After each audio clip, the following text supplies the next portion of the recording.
pastor. Ali tem um lugar pra ver aqui também. Aquilo é uma canoa. É a canoa que não é pescar. Sim, senhor.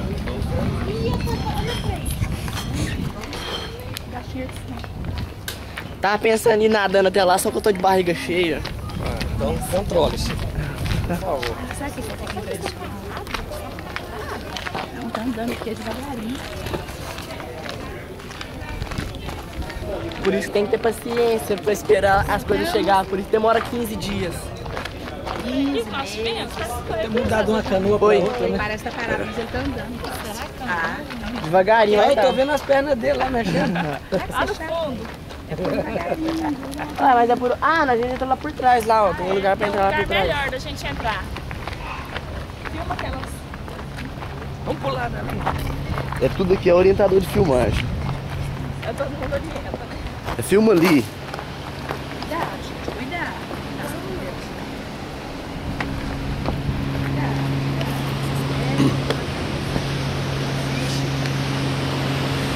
Pior que meu coturno escorrega pra valer. Olha ali, Vamos olha ver. ali, bonito. Olha lá, olha lá, olha lá. Tá bom, tá.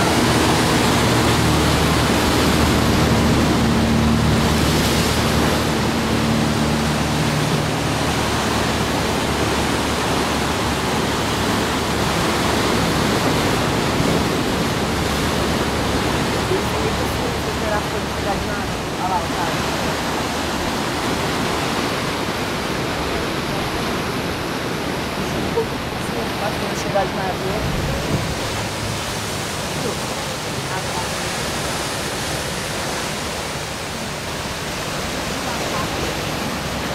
Sempre tem um porco pra jogar uma garrafa na água, né?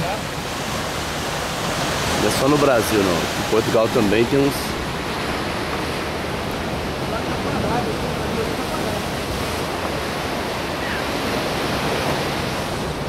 Só pastor Júlio, como está? Bom, beleza. Como passou aí desses dias? Já fez pra cá? Ah, tem um lugar ali, ó. Tem um lugar ali pra cima. Que é... Tem um lugar ali pra cima. Tem um buraco aqui, ó. Tem um buraco embaixo, acho que cadê o prazo? Só